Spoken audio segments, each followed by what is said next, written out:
Muy bien, gracias Fernando, Carola, muy bien, muchas gracias por la invitación. Muy buenos días a todos y a todas.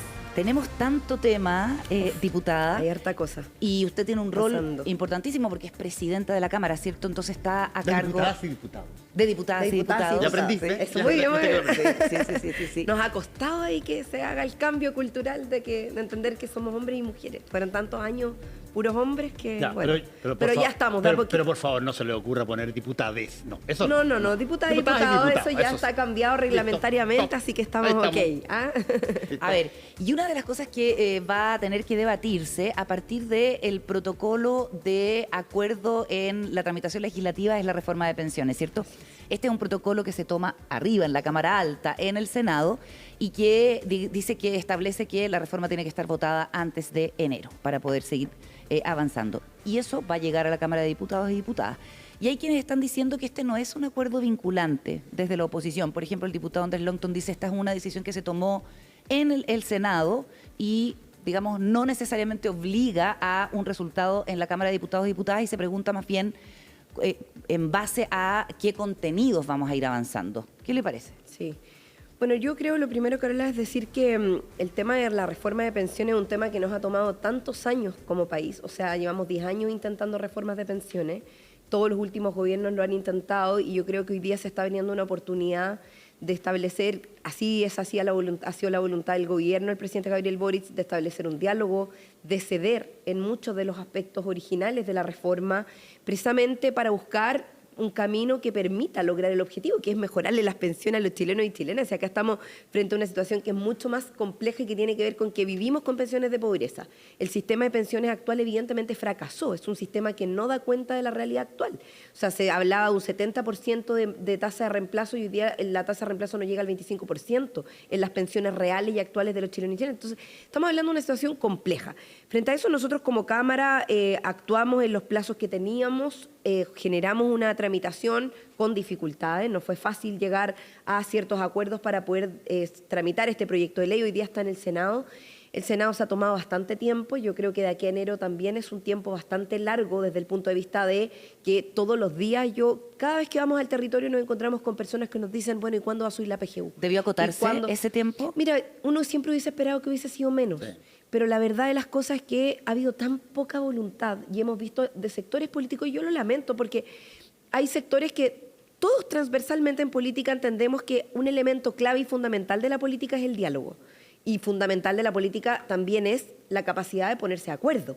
Si no tenemos capacidad de ponernos de acuerdo, no avanzamos y estamos estancados de un lado y de otro. Entonces, frente a eso, yo creo que ha habido algunas dificultades, eso es evidente, no lo digo yo, ha sido público, ¿no? Afortunadamente yo quiero valorar de todas formas, independiente de que me hubiese gustado que fuera antes, que haya ya por lo menos un protocolo de acuerdo respecto de los tiempos de tramitación, porque todavía no hay acuerdo respecto de todas las materias. Se están encontrando caminos, sabemos que una de las principales dificultades tiene que ver con la distribución de este fondo nuevo que se está creando, con la cotización adicional de los empleadores, que es un elemento que no ha sido fácil de destrabar. Hay algunos que dicen todo esto tiene que ir a capitalización individual siguiendo la misma receta que tenemos hoy día. El gobierno dice eso no va a aumentar las pensiones en el corto plazo, por lo tanto tiene que ir al menos un porcentaje de mínimo, digamos, del total de ese fondo a el fondo común. Entonces, bueno, hay distintos elementos, pero lo más importante es que esto se destrabe lo antes posible. Yo creo que los chilenos y chilenas, sobre todo las personas mayores en nuestro país, no pueden seguir esperando. ¿Pero usted lo entiende como vinculante? Bueno, es que yo creo que la posición de la oposición versus el oficialismo es distinta. Nosotros estamos, o yo por lo menos como parte del oficialismo, más allá de que hoy día tengo un rol institucional como presidenta de la Cámara, pero a nosotros lo que nos interesa es respaldar lo que el gobierno ha venido desarrollando y los esfuerzos de diálogo político. Yo creo que esa debiera ser una responsabilidad del conjunto del oficialismo. Si nosotros ahora damos vuelta a la cosa y empezamos a ser nosotros quienes ponen trabas al avance del proceso, me parece que sería complejo. Ahora, desde la oposición, bueno, si van a seguir buscando distintos mecanismos de excusas para que esto no avance, yo creo que sería lamentable y las explicaciones no las tienen que dar ni al gobierno, ni a nosotros, ni a la prensa, sino que a los chilenos y chilenas que están esperando que las pensiones suban, que el sistema mejore. Convengamos sí una cosa. cuando están a puertas elecciones, no es particularmente un incentivo muy grande para que las oposiciones generen acuerdos que de alguna manera le den al gobierno la posibilidad de anunciar un nuevo cambio esperadísimo y que formaba parte de su programa, digamos. Desde ese punto de vista, ¿nota usted una suerte de estancamiento del avance en función de que nos vamos a medir dentro de un poquitito más?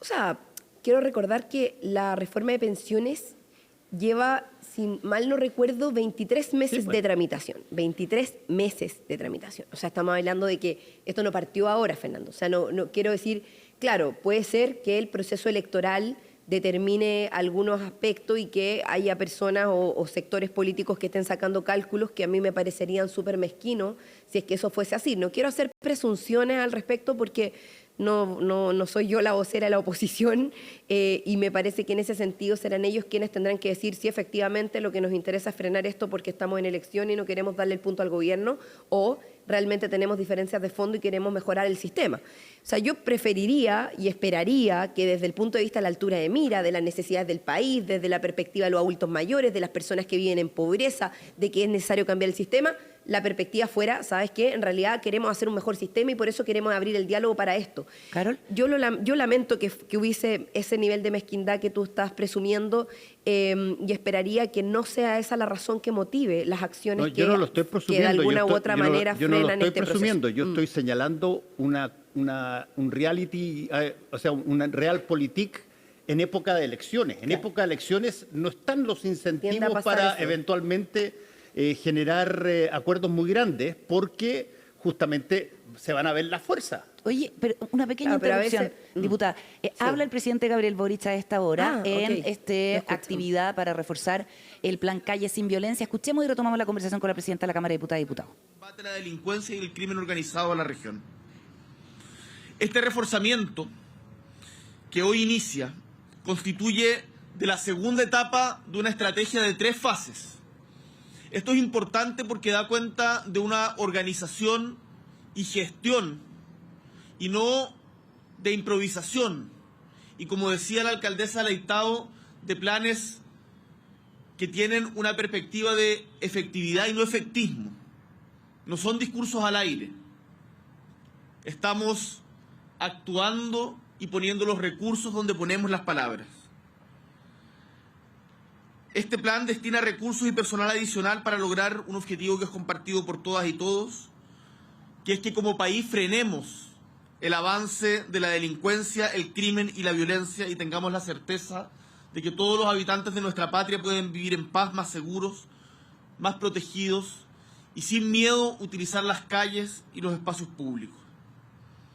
Estamos apoyando a Carabineros, a la PDI, al Ministerio Público, a las gobernaciones regionales, a los alcaldes y alcaldesas, para también, como decía Carolina Leitao, desde el trabajo preventivo hasta la persecución penal y la sanción del delito, trabajar todos juntos por garantizar el derecho de las personas a vivir en un medio ambiente seguro y en paz. El Estado tiene el deber de ejercer su atribución exclusiva del uso de la violencia cuando ésta es necesaria. La violencia estatal se ha otorgado de manera exclusiva y monopólica al Estado, no como una casualidad, sino como una garantía de paz y de seguridad. Y por lo tanto, como presidente de la República, como jefe de gobierno, pero como jefe de Estado, tengo el deber, en conjunto con mi equipo, de darle garantías a quienes nos están escuchando, a los habitantes de nuestra patria, que ese uso exclusivo de la fuerza será utilizado de manera seria, de manera responsable, de manera racional, para enfrentar a la delincuencia y al crimen organizado. Desde esta mañana, en la región metropolitana, van a estar más seguros y seguras. porque van a haber más de 900 efectivos nuevos de carabineros que resguardarán y van a fiscalizar aquellas zonas con mayor tránsito de personas, como centros comerciales, el metro, estaciones intermodales, paraderos del transporte público, entre otros espacios. Son funcionarios que están en su último semestre en la Escuela de Formación de Carabineros y también más de 400 tutores de la Escuela de Suboficiales que están en su último semestre de perfeccionamiento. Desde ya quiero que sepan que Chile entero les agradece profundamente su vocación de servicio, su trabajo y su compromiso sin fin.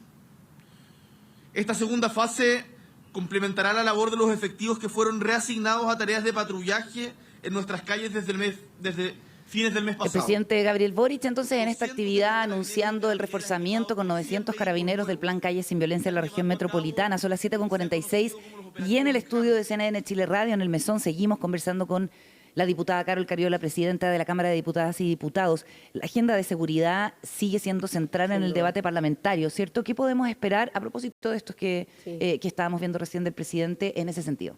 Sí, no, bueno, yo creo que esta es una agenda de alta prioridad no solo para el gobierno, para los parlamentarios, sino que para el país. Yo creo que ha sido la ciudadanía, ha sido el pueblo de Chile quien ha puesto sobre la mesa la importancia de tomar mayores medidas, de ponernos a la altura desde todas las instituciones, desde la institucionalidad concreta, práctica, diaria, cotidiana. Yo creo que reforzar 900 carabineros en el plan sin violencia, de Calles sin Violencia, que ha ido además, fue un plan piloto que ha tenido resultados hasta ahora. El otro día recibíamos un informe bastante significativo en los lugares en los cuales ha aumentado, por ejemplo, las detenciones a partir del control preventivo, ha generado condiciones, por lo tanto, hoy día muchas personas que hoy día estaban en procesos de persecución penal y que estaban sin cumplir condenas, están siendo detenidas en las calles. Creo que son cuestiones que contribuyen en esa dirección.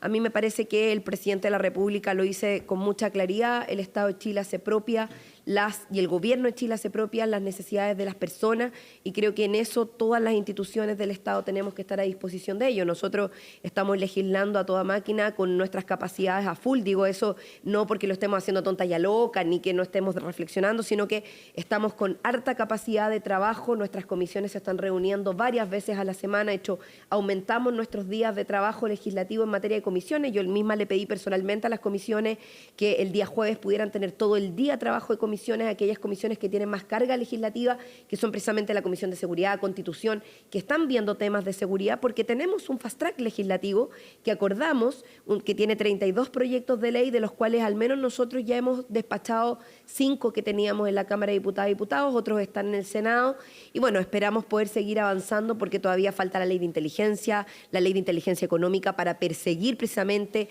la ruta del dinero, que es un elemento fundamental. Si tuviéramos que hablar de expectativa, Carol, sí. ¿Cuál es la expectativa que tú sacas de justamente que resulten muchos de los planes que tú acabas de mencionar que están discutiéndose y que efectivamente haya una cosa que remezca de alguna manera la rutina en este sentido y que haya acuerdos para sacar nuevas situaciones tanto en el ámbito de la seguridad como también en el ámbito de pensiones, como en el ámbito... Tú conversas con la oposición y desde ese punto de vista, ¿cómo es el feeling? Sí, mira, yo creo que en esto hay bastante acuerdo y feeling, como dices tú. Creo que en esto, en general, todos tenemos mucha conciencia de que es algo que no podemos despreocupar y que tenemos que, a pesar de nuestras perspectivas, quizás pueden haber enfoques distintos, miradas de un lugar o de otro, algunos enfoques que puedan estar, digamos, diferenciados en el debate, pero sin embargo, en el objetivo común de avanzar, hay una mirada absolutamente coordinada. Yo por lo menos creo que, por ejemplo, el tema del fast track legislativo, que fueron los 32 proyectos de ley que logramos incorporar ahora, incorporan iniciativas legales no solo de gobierno, sino que muchas iniciativas que vienen, por ejemplo, de parlamentarios y parlamentarias, de cuestiones que uno pudiera pensar que son de perogrullo. Mira, el tema de los narcofunerales, por ejemplo, el tema de la regulación de los narcofunerales, que son temas de seguridad que viven las comunidades cotidianamente. El tema del transporte interurbano y la seguridad, mira qué sencillo. Uno pudiera pensar que hay mecanismos ya establecidos para que no se transporte droga, armas o distintos elementos que utiliza el crimen organizado para ejecutar delitos a través de los buses interurbanos. Hasta ahora no hay ninguna medida.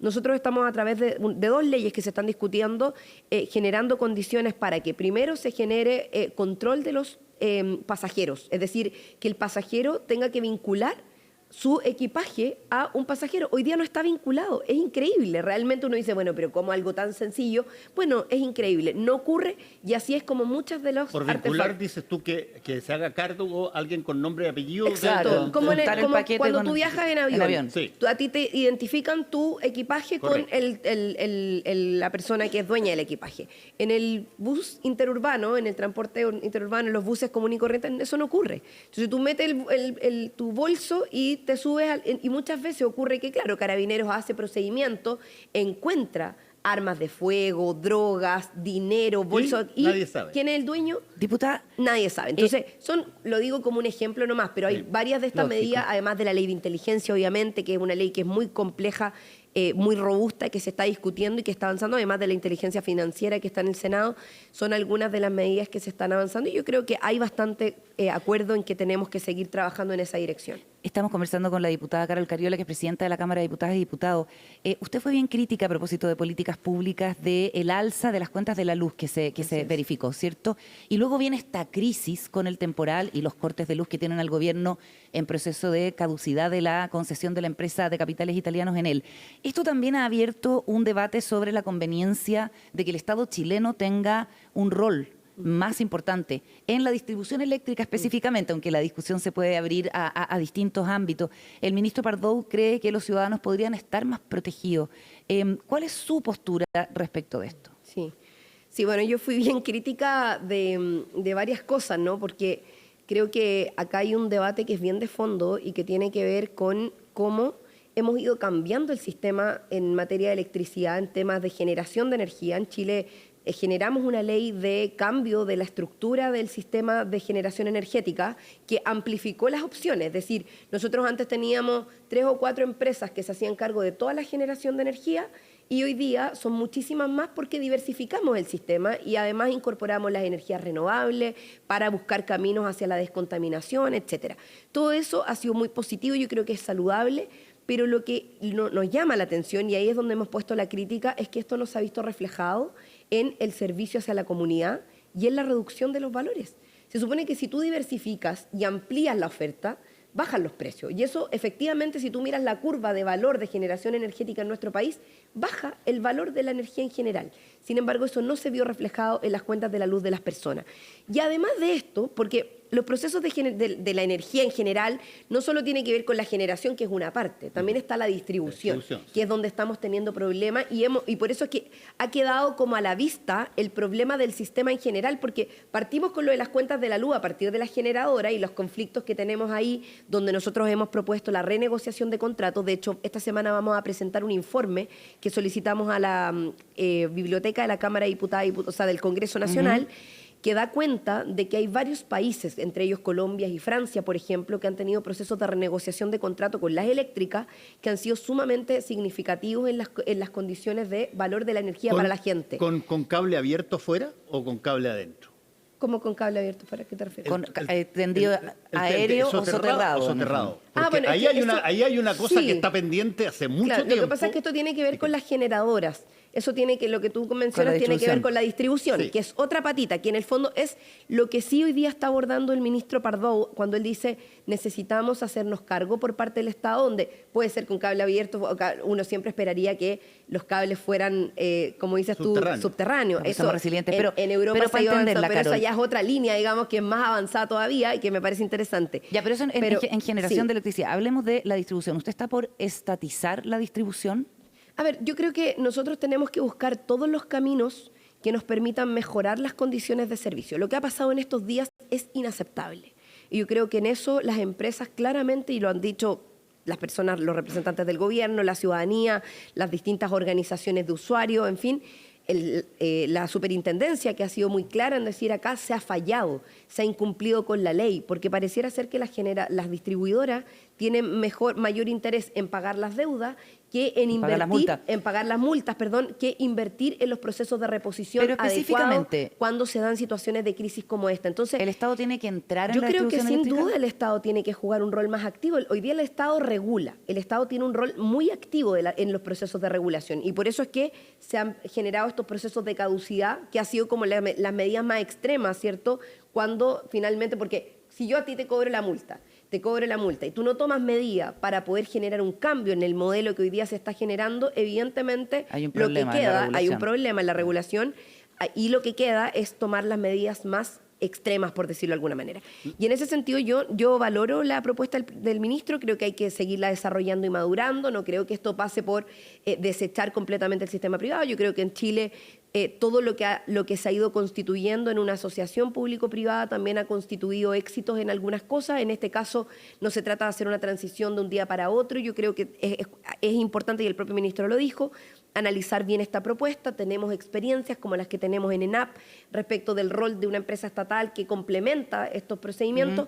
Entonces creo que hay que seguir avanzando en esa dirección, pero por sobre todo buscar caminos que me permitan resolver en el corto plazo que este tipo de situaciones no se den, porque lo que no puede volver a ocurrir es que miles de personas, usuarios chilenos y chilenas, se vuelvan a quedar sin electricidad, sin agua, incluso en algunos casos, porque en algunos momentos, en algunos casos está vinculado. Evidentemente una anomalía que haya estados que perfectamente están metidos en todo el tema, pero que son extranjeros. Y Claro. que el Estado chileno Estado italiano tiene está- las dificultades para Claro. poder entrar y tiene una tremenda discusión interna sobre si debe o no debe. Pero Claro. los italianos y los chinos un problema. no tienen ni un problema. Capitalizan a sus estados. Así es. Bueno, CGE tiene una buena parte del Estado chino y en él tiene una buena parte del Estado italiano. Y evidentemente, porque son recursos estratégicos, o sea, son servicios estratégicos donde el país no puede quedar desprovisto de un día para otro. Por eso es que cuando pasa esto, el presidente de la República no solamente decide tomar las medidas más complejas, como es iniciar procesos de caducidad, sino que ponerle plazo a las empresas, sino que además saca aparato incluso militar a reponer el servicio, o sea, más que a reponer el servicio, ayudar en todo lo que significaba el sacar árboles y todas las consecuencias finalmente del temporal que fue el que provocó esta situación. Entonces no podemos tener un sistema tan débil que se caiga. Y ahí es donde tenemos que también pensar en el futuro. Yo, por ejemplo, creo que esto de los cables soterrados, los cables subterráneos, son elementos que podrían permitir eventualmente... Es una inversión inevitable, de creo futuro, yo. por supuesto. Avancemos con otro de los Que temas de además la de estética agenda. es buena en términos de seguridad. Además, el senador Jaime Quintana, que es presidente del PPD, dijo en La Tercera ayer que si en un plazo prudente el Partido Comunista no cambia su posición sobre Venezuela, veo muy difícil renovar un pacto con ellos. Sería muy lamentable, agregó, que por la porfía de seguir siendo obsecuente con Maduro se ponga en riesgo la continuidad de estos pactos. Y desde su partido han salido a respaldarlo algunos parlamentarios como Raúl Soto, Ricardo Lagos Félix, ya lo había dicho antes, y también el senador Pedro Araya. ¿Qué le parece esto? Sí. Que cuestiona específicamente la continuidad del pacto con su partido, el comunista. A ver, yo, bueno, lo tengo que decir permanentemente porque yo sé que es difícil diferenciar los roles. Yo no estoy en este momento no soy vocera del Partido Comunista, más allá de la militancia conocida que tengo. Hago representación de una Cámara de Diputados y Diputadas con una representación muy diversa. Nosotros en eso, como Cámara, hemos sido muy claros respecto de nuestra posición en torno a la situación que vive lamentablemente el país en cuestión, ¿cierto?, Venezuela. Esperamos que haya prontamente una resolución de la situación en la que se encuentran, que sea por la vía pacífica y que prime la soberanía popular y la democracia. Yo creo que ese es el principio que hoy día, por sobre todo, que la determinación ciudadana y popular sea finalmente la que prime en todo este proceso y, por supuesto, también la democracia. Yo en eso he sido muy categórica, en representación además de una posición que creo que ha sido mayoritaria y que incluso el propio Partido Comunista en su declaración por escrito fue bastante claro en decir que es importante que se transparenten las actas, que el proceso sea transparente y que se aclare.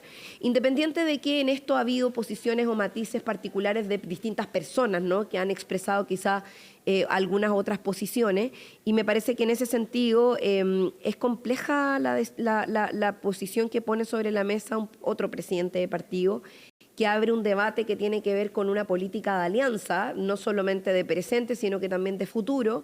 Creo que es un diálogo que tienen que tener entre los partidos, que ojalá se diera de manera honesta y que permitiera resolver, porque la convivencia democrática al interior de un gobierno, cuando existe una coalición, cuando existen diferencias de opinión o matices en la opinión, es importante de aclarar y resolver. Pero también es importante que este tipo de decisiones se tomen en espacios de diálogo y de conversación. Yo en eso me quedo con las palabras de la vocera de gobierno, que hace un llamado a que no se utilice la crisis internacional de un país que lo está pasando mal, donde esperamos realmente que prime, lo vuelvo a repetir, la democracia, la sensatez, la cordura y, por supuesto, evidentemente, la soberanía popular. ¿Pero usted confía en que las actas no han sido adulteradas como para seguir con el argumento de que se muestren las actas? No, nosotros hemos sido muy claros en establecer que respaldamos la posición que ha tenido el Estado de Chile a través de su gobierno. Claro. El presidente Gabriel Boric en eso ha tomado una posición que a mí me parece que es una posición absolutamente consistente, una posición que además es coherente no solamente con la posición de Chile, ha sido la misma posición que ha tomado México, Colombia, que no vamos a decir que son gobiernos de derecha, ultraderecha, muy por el contrario, son gobiernos más bien progresistas, que han estado, Brasil, también estuvo aquí el presidente Lula hace un par creo la semana pasada, estuvimos conversando con él, de hecho. Pero el presidente del Partido Comunista dice, no vamos a renunciar. No vamos a renunciar a nuestra posición, dijo ayer en Radio Nuevo Mundo, y dijo que su propósito era llegar hasta el último día y segundo del ejercicio de este gobierno, a propósito como de la revisión del pacto que propone Quintana. No vamos a renunciar a nuestra posición respecto de Venezuela. Es que yo creo que ahí vale la pena, vuelvo al punto original, mirar finalmente a qué posición se refiere, porque hay una posición del Partido Comunista que todos leímos a través de una declaración pública que lo que hacía era refrendar la posición del Estado de Chile respecto de la importancia de que se transparenten las actas, de la importancia de que se lleven adelante acciones para que la democracia prime, y yo por lo menos entendí que esa era la posición del Partido Comunista. Ahora, si hay una posición distinta que algunos de sus voceros hayan manifestado, yo ayer escuché también a la secretaria general del Partido Comunista, Bárbara Figueroa, que refrendaba también esa posición. Entonces, me parece que independiente, y vuelvo al punto, por eso es que es importante en esto el diálogo político entre las organizaciones que están en este momento en un diálogo público de política de alianza, porque le hace bien al país que las coaliciones de gobierno tengan cierta estabilidad y evidentemente que se aclaren las posiciones que cada una de esas organizaciones tiene, de la cual yo insisto, en este momento no soy vocera, nuestra posición como Cámara de Diputadas y Diputados ha sido clara, la mía también en lo particular, que tiene que ver con respaldar la política que el gobierno de Chile a través del presidente de la República ha manifestado en torno a este proceso y que esperamos que se lleve con la mayor transparencia posible y que se resuelva esta situación. Desde ese punto de vista, como lo estás planteando, todo lo que ha ocurrido en Venezuela es algo que se zanja con, por ejemplo, decir que Edmundo González es el ganador, o decir que ganó Maduro, o tú crees de que hay variables distintas que eventualmente se puedan hacer. Te lo digo porque da la impresión, escuchando al presidente del PC, que se quedaría conforme si es que Maduro dijera que él ganó y ya, no se habla más del asunto. Sí, bueno, insisto en el punto que no voy a comentar la particularidad, porque creo que son los voceros del Partido Comunista quienes tienen que aclarar finalmente el debate que se ha dado públicamente respecto a su posición. Pero hay discusión interna al respecto, ¿no? O sea, evidentemente la hay. Yo creo que han salido voces distintas del Partido Comunista a expresar posiciones también que matizan respecto de esa mirada. Yo creo que, pero lo importante de esto, y yo creo que ahí es donde finalmente está la esencia, yo comparto, insisto, la posición que ha tomado el Estado de Chile. Yo creo que el presidente Boric en esto ha tomado un liderazgo, no solamente latinoamericano, sino que en el mundo, respecto de defender la democracia a toda prueba. Y él lo que ha manifestado es que también, tal como no se ha reconocido el triunfo del señor Maduro, tampoco se ha reconocido el triunfo del otro candidato, porque lo que se está solicitando es transparentar primero las actas y que se haga una auditoría externa. Yo entiendo que ahí es donde está el foco en este momento respecto del proceso. Pero el Centro Carter reconoció que había sido Edmundo González, o sea, más bien informó que había sido Edmundo González el triunfador. Sí, bueno, y el canciller decía ayer, lo escuchaba, o antes de ayer creo que lo decía con mucha claridad, el Centro Carter es un centro muy reconocido, que tiene mucha apreciación desde el punto de vista de su rol en esto y evidentemente su voz es importante y hay que tomarla en consideración. Sin embargo, también es importante decir que el Centro Carter ha dicho que ellos mismos no han tenido acceso a la totalidad de las actas. Entonces es importante, creemos nosotros, y así lo ha manifestado el propio presidente de la República, que más que anticipar una decisión desde afuera, que se tomen las acciones correspondientes a que esto se transparente, se clarifique. Si ningún sector tiene temor de que lo que prime aquí sea la soberanía popular, que es finalmente lo que los venezolanos y venezolanas decidieron, entonces ningún sector debiera tener temor de que aquí se haga una auditoría internacional externa con observación de países, de si estados. Maduro no lo permite, bueno, por eso, a eso me refiero. Finalmente, si el que nada hace, nada teme. Y finalmente, si acá hay claridad y disposición a que esto se transparente y que se resuelva por la vía de que prime la democracia, la soberanía popular, nadie debiera tener ningún problema. ¿Es una dictadura Venezuela, Carol? Yo creo que es evidentemente un proceso que ha tenido una deriva autoritaria en los últimos años y particularmente en este último tiempo muy, muy tremenda. A mí me parece que estamos en semanas muy determinantes cuando una persona decide autorreconocerse, digamos, generar una suerte de autocracia respecto de la definición de un proceso democrático e impedir que haya candidatos que eventualmente le puedan... Finalmente, claro, se empieza a constituir un cuestionamiento respecto del valor de esa democracia. Yo creo que en ese sentido hay varios sectores que han decidido generar una calificación al respecto. Yo no tengo todas las condiciones de poder generar una calificación de lleno, digamos, respecto de si eso no es en este momento todavía. Me parece que lo importante es que evidentemente hay una deriva autoritaria que es necesario frenar. Pero más allá de la limpieza o no de las elecciones, Carol, violaciones a los derechos humanos que han sido certificadas por la Oficina del Alto Comisionado de Derechos Humanos. Yo creo que todas las violaciones a los derechos humanos son absolutamente cuestionables, donde sea que éstas se ejerzan. ¿Y propias de una dictadura? Hay acciones y son...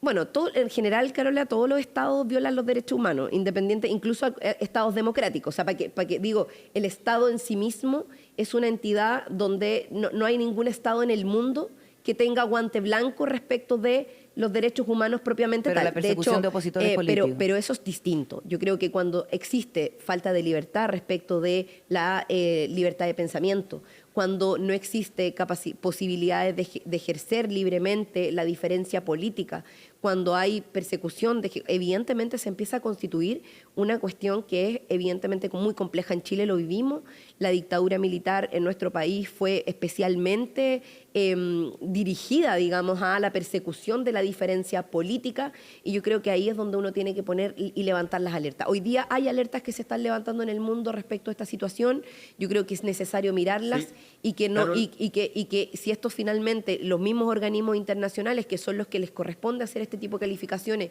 llevan adelante este tipo de definiciones, yo por lo menos no tengo ningún complejo en que esto se reconozca de esta forma, si es que eso es lo que corresponde. Que se reconozca que es una dictadura. O sea, si es lo que corresponde. Pero ¿corresponde o no? Pues esa es la pregunta. Es que lo que he dicho todo el rato es que no sé si soy yo a la que le corresponde hacer esa determinación. Lo que sí tengo claro es que aquí evidentemente hay características que se van configurando de una deriva autoritaria que es clara. Lo ha dicho también el gobierno, nosotros hemos manifestado nuestra posición, la actitud que toma el candidato que se da o que se proclama por ganador, evidentemente es una actitud autoritaria y dictatorial, eso es evidente, yo creo que ha ido quedando claro y a mí me parece que lo importante es que los organismos internacionales en esto se pronuncien, que seamos claros en relación a que todos los elementos que se han venido configurando permitan encontrar una solución y yo espero que Venezuela, por el bien de su gente, porque acá más que hacer opinología política, que es lo que a mí no me gusta de esta situación, que hay mucha gente que se ha dedicado a hacer solo opinología y no a buscar caminos para encontrar soluciones para esa gente que lo está pasando mal. Y Carol, que esperamos que hay otra variable, de la democracia esto otra variable que tiene características autoritarias, que cuando se surge esa variable automáticamente uno dice, a ver, espérate un poquitito. Por ejemplo, que empiece el presidente de Venezuela a acusar de que Chile está preocupado de desestabilizar su gobierno. con... Bueno, lo encuentro terrible. Bueno, y acusándolo de que estaba armando tropas para que fueran a deponerlo. Sí. Ahora, ahí se pasa de Totalmente. castaño a castaño oscuro, ¿o no? O sea, nosotros en este momento tenemos congeladas nuestras relaciones diplomáticas. Sí. Sin ir más lejos, toda nuestra misión está en nuestro país y la misión diplomática de Venezuela se fue. Entonces, dejando a la deriva, por lo demás, a 700.000 venezolanos y venezolanas que viven en Chile, que requieren de hacer trámites, o sea, las decisiones que se han venido tomando son brutales y son tremendamente dañinas. Cuando la ministra Vallejo dice en la sala de la Cámara de Diputadas y Diputados, en una discusión que dimos respecto a este tema, donde surgieron distintas posiciones, lamentablemente aquí se ha hecho mucho daño respecto de la relación. Cuando hay acusaciones de ese tipo, como que nuestro país estaría generando agentes infiltrados para desestabilizar un proceso. O sea, realmente a mí me parece, además de insólito, me parece profundamente dañino, me parece profundamente injusto por lo demás. O sea, yo vuelvo a repetir, yo creo que el rol del presidente Gabriel Boric en esto ha sido un rol responsable, ha sido un rol a la altura de un presidente de la República. Él es un demócrata a toda prueba. Yo creo que en ese sentido él también ha dado cuenta de tomar una posición política que ha representado al Estado de Chile, que a mí me representa y que creo que es la posición que también como Cámara de Diputadas y Diputados hemos decidido salir a manifestar públicamente en una declaración que hicimos incluso el día después de la elección, porque nos parece que lo más importante en esto es que se resguarde la soberanía popular, la democracia y la transparencia del proceso. Creo que estas acusaciones no ayudan en nada. De su partido, Bárbara Figueroa, dijo acá, Carol, estamos con Carol Cariola, la diputada, presidenta de la Cámara de Diputadas y Diputados, dijo la semana pasada en CNN que el gobierno de Boric había reconocido el régimen de facto de Perú en una crítica, ¿cierto? Y evitó calificar de dictadura a Venezuela. ¿Usted apoya esa declaración? Bueno, yo creo que lo he dicho en reiteradas ocasiones, Carola, yo respaldo la posición del Estado de Chile en su política internacional. Expresada por el presidente de la República. El presidente de la República es quien tiene la potestad y el mandato de representar esa posición. Nosotros, como otro poder del Estado, que somos como Cámara de Diputadas y Diputados, hemos sido muy consistentes en plantear de que vamos a respetar a quien le corresponde en representación del Estado de Chile llevar la política internacional y las relaciones exteriores, y por eso es que no solo respaldamos al presidente las decisiones que tome respecto a esa relación con Venezuela, con Perú o con otros países. Quiero recordar además que Perú es un país fronterizo de nuestro país, por lo tanto las relaciones entre Chile y Perú son obligadas, independiente del gobierno que exista. Nosotros, de hecho, en la Cámara de Diputadas y Diputados tenemos una relación también desde el punto de vista internacional. Y no voy a entrar en el debate ni en el cuestionamiento de si me gusta más o me gusta menos, o de cómo llegó finalmente la presidenta, que efectivamente no es una presidenta electa, es una presidenta que ocupa la responsabilidad posterior, ¿cierto?, a una situación bastante crítica del Perú, que también valdría la pena, evidentemente, analizar desde el punto de vista interno. Pero nosotros no, lo vuelvo a repetir, quienes jugamos papeles en representación del Estado de Chile a cargo de alguno de sus poderes, no somos comentaristas de la política internacional. Nosotros somos responsables y tenemos que resguardar y mantener las relaciones con aquellas instituciones o estados con los cuales Chile tiene relaciones. Claro. Y en este caso, vuelvo a repetir, yo respaldo la política internacional del presidente Gabriel Boric y las decisiones que ha tomado en torno a Perú, a Venezuela y a otros países del mundo en torno a las relaciones exteriores, que es lo que a nosotros nos corresponde. Clarísimo. Estamos súper pasados, son las 8:13, pero queremos preguntarle... Pero está buena la conversación. Sí, ¿verdad? Qué bueno que le gustó. Oiga, la expresidenta Michelle Bachelet es la figura del oficialismo mejor posicionada pensando en una carrera presidencial. Según la última encuesta CADEM, empata con José Antonio Kast en segundo lugar con intención de voto y es la más competitiva frente a una elección con Evelyn Matei, que da 4 puntos en una eventual segunda vuelta. ¿Cómo ve la posibilidad de que Michelle Bachelet sea la candidata del oficialismo? Bueno, es difícil este rol, ¿no? Porque, lo vuelvo a repetir, yo represento una institución donde hay diversidades de opinión en materia de candidatura o de la representación de los sectores políticos. Hoy día la carrera presidencial se está empezando a dibujar.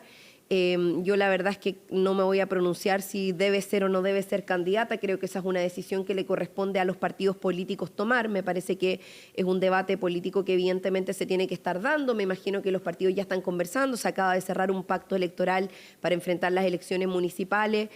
Vamos a tener un proceso electoral que va a ser bien determinante respecto de cómo queden las correlaciones de fuerzas para el próximo periodo, tanto para la presidencial como para la parlamentaria. Yo espero que Chile siga dando muestras de que somos un país estable democráticamente, donde se respetan los procesos electorales, donde las mayorías se ejercen, donde finalmente, independiente de la posición en la que uno quede, finalmente respetamos y hacemos que los procesos sean transparentes. De hecho, mañana vamos a votar si es que el veto del presidente, para ver si tenemos voto en 2 días en la Cámara. Tenemos ya la votación del veto. Pero tampoco tengo ninguna duda de que la presidenta Michelle Bachelet, por quien tengo una amplia admiración en lo personal, creo que ella tiene una trayectoria política muy grande que ha representado a Chile no solamente en el ámbito nacional, sino que también internacional, y que si ella en algún momento decidiera ser candidata presidencial o así los partidos también lo promovieran y la proclamaran, sin duda sería una tremenda candidata. Creo que la presidenta Michelle Bachelet da cuenta y permanentemente, Fernando, disculpa, está preocupada de la realidad de nuestro país. Ella lo ha hecho siempre. De hecho, es una presidenta que no desapareció nunca del plano público, político y de su preocupación, y me parece que eso siempre es valioso. Además de que yo no puedo dejar de mencionar que fue la primera y hasta ahora la única mujer presidenta de la República de nuestro país, y esperamos sin duda que haya más mujeres que puedan ocupar ese cargo. Yo entiendo lo que usted dice, pero ¿hay de alguna manera un déficit que ya se viene notando en términos de personalidades que puedan asumir liderazgo tales como para llegar a la presidencia? Si es que tenemos 2 veces al presidente Piñera, 2 veces a Michelle Bachelet, la posibilidad de que Michelle Bachelet vuelva a ser nuevamente candidata. Hay algo ahí que habla de, están los partidos, la política chilena, está generando eventuales liderazgos, que es una cosa tremendamente indispensable en una democracia. Totalmente. Sí, ahora, mire, yo creo que la política es tan dinámica, Fernando. Yo creo que cuando el presidente Boric fue electo, probablemente 1 año y medio antes, muy poca gente se imaginaba que él iba a ser el presidente de la República. Y lo digo porque estamos 1 año y medio de la elección, ¿no? Por lo tanto, frente a eso, yo no daría por cerrado ningún escenario, ni sería tan tajante en decir no hay liderazgo o sí los hay y decir cuáles son. Yo creo que hay liderazgos nuevos, que hay liderazgos que tienen potencia, que tienen fuerza, que se pueden desarrollar, pero esto pasa también por conversarlo políticamente. Ahora, hay liderazgos también que son indiscutibles, y lo vuelvo a repetir, es evidente que en la derecha hay un liderazgo que es indiscutible, que es el de Evelyn Matei, y eso, más allá de mi adhesión o no a su liderazgo, no podría negarlo, que es lo mismo que la presidenta Bachelet, es un liderazgo de la centroizquierda indiscutible también. O sea, hay liderazgos que son indiscutibles y que están ahí y que se posicionan y que las encuestas lo reflejan y que la ciudadanía tiene confianza. Tienen miradas distintas, tienen posicionamientos distintos, pero nadie los podría negar. Es como tener un elefante en una cristalería, ¿no? Se notaría a toda vista. En este caso se notan. Pero también hay otros liderazgos que a lo mejor no se notan tanto, o que se van a empezar a notar, o que pueden empezar a aparecer. Y creo que eso tampoco hay que cerrarlo como en una posición tajante de decir esto es blanco y negro, porque, lo vuelvo a repetir, probablemente 1 año y medio antes nadie se hubiese imaginado que el presidente de la República actual iba a ser el presidente de la República. Y eso surgió y me parece que fue valioso, generó un cambio, una renovación. Es un presidente que ha hecho bien las cosas a pesar de que muchos lo prejuiciaron, que ha puesto lo mejor de sí en el cargo y ha estado a la altura de su mandato. A mí me parece al menos así, esa es mi opinión personal. Y evidentemente, más allá de que hay algunos que piensen algo distinto, pero creo que evidentemente lo importante acá es que sea quien sea que ejerza ese rol, le vaya bien, porque si le va bien al presidente de la República, le va bien al país, le va bien a la ciudadanía, le va bien a las personas, que es lo que por lo menos a mí me importa y me parece que es lo más importante de cualquier persona que ocupa un cargo público en nuestro país. Muchas gracias, Carol Carrió, la presidenta de la Cámara de Diputadas y Diputados, por la conversación esta mañana acá en la radio. Muy buenos días.